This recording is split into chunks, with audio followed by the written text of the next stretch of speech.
Bonjour, je m'appelle Amélie Josse et j'expose au Centre d'art Crampredon jusqu'au 12 juin.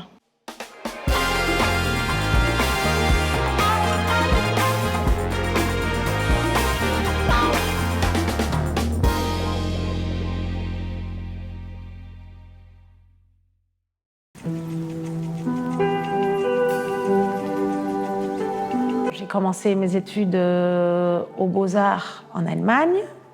Pendant 4 ans, j'ai étudié la peinture à l'Académie des Beaux-Arts de Stuttgart. Et ensuite, j'ai eu une bourse de l'Office franco-allemande pour la jeunesse qui m'a permis de faire une année dans une école d'art en France. Et j'ai choisi Avignon. Et après 1 an, j'ai continué et j'ai poursuivi jusqu'à mon diplôme aux Beaux-Arts à Avignon. Et après, j'ai enchaîné, j'ai fait des études d'histoire de l'art jusqu'à la maîtrise. Et puis, il y avait un moment de flottement où je me dis, je fais quoi? Je fais historienne d'art ou je retourne à la pratique? Et puis, je suis retournée à la pratique tout en étant très influencée par mes études d'histoire de l'art.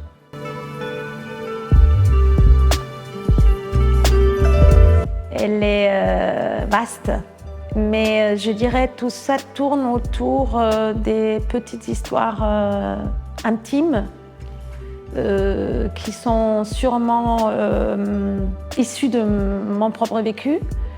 Mais c'est quelque chose, ces histoires-là, le but de ces histoires intimes doivent refléter un peu nous tous, je crois. C'est des histoires intimes que tout le monde a probablement déjà vécues. Et puis, au fur et à mesure que mon travail évolue, je me rends compte que c'est vraiment l'être humain, l'âme humaine. Je parle de l'âme humaine. Enfin, j'essaye, en tout cas.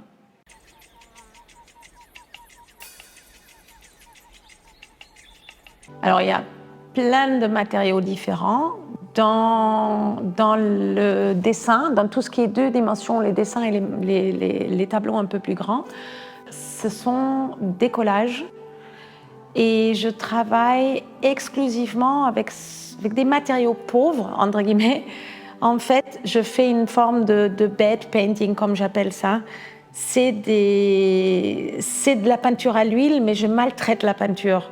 Je ne fais pas des beaux effets, je ne cherche pas du tout ça. En fait, je maltraite la couleur, le pinceau, l'encre, je fais des espèces de monotypes, je mélange, je le découpe, je le décolle, j'arrache, je mets l'huile de lin dessus, l'essence de térébenthine. Je cherche tous ces effets-là, du hasard, un peu avec une grande expérience.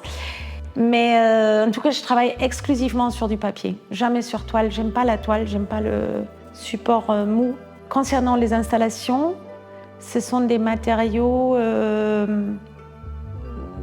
très différents les uns des autres, et notamment la cire, c'est-à-dire pour les grandes installations en bas, tous les objets sont en cire d'abeille clarifiée.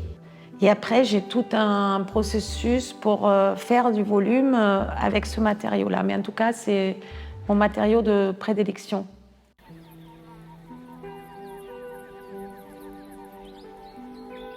Alors, les sources d'inspiration peuvent être très variées. Alors déjà, c'est moi-même la source d'inspiration. Ce que je suis en train de vivre. Ça peut être un film, ça peut être un spectacle de danse, ça peut être une phrase que je lis le matin dans le journal, ça peut être une image que je vois, de laquelle je pars, ça peut être le corbeau dans le jardin qui est en train de crier et qui va rentrer dans le tableau. C'est très riche. Après, évidemment, j'ai des références artistiques multiples qui sont trop nombreuses pour citer même.